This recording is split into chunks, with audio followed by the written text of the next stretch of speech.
Jill Jones, la tour au Cherche Midi, c'est fabuleux. Alors en fait, c'est l'histoire de la construction de la tour, ceux qui s'y sont opposés, ceux qui sont...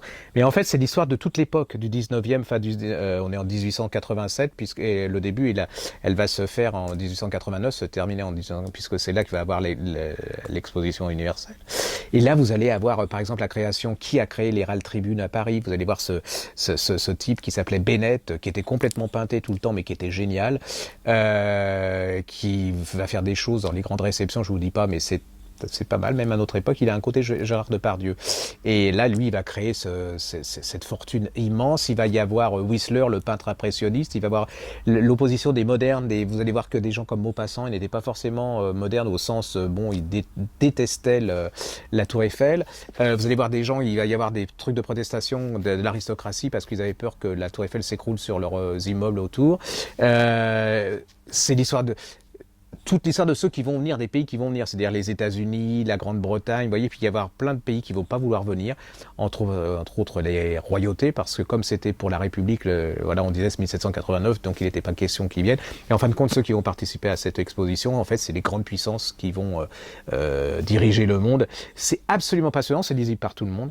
C'est une histoire de la fin du 19e à nos jours. C'est l'histoire de la France, c'est l'histoire d'une époque qu'on connaît pas trop, hein, la charnière 1890-1910, voilà. C'est Eiffel, hein, c'est sacré bonhomme. Vous avez la vie de Eiffel aussi dedans. Vous avez les gens qui construisent cette tour, et vous avez comment Eiffel est confronté au temps, il fallait aller très très très vite, et puis il a été confronté à la grève.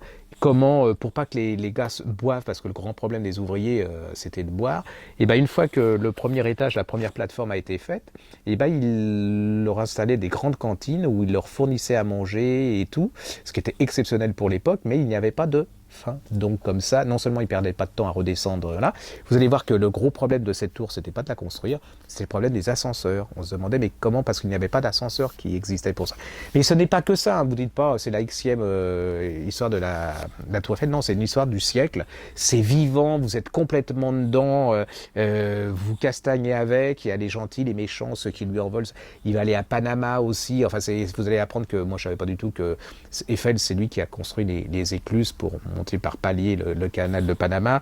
Il y a plein de crapules, d'escrocs, de gens de génie, voilà. Allez-y, c'est extraordinaire, ça s'appelle La Tour de Jill Jones, et c'est chez Cherche Midi qui en ce moment fait vraiment beaucoup de choses. Ah oui, j'oubliais parce que là je viens de regarder il y a aussi des trucs extraordinaires sur Buffalo Bill. Alors je connaissais pas l'histoire, vous allez voir, il était pété de thunes, comme dirait l'autre, mais un peu mégalo.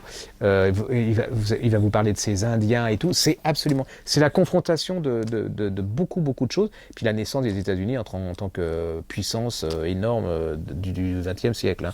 Allez-y, c'est absolument fabuleux.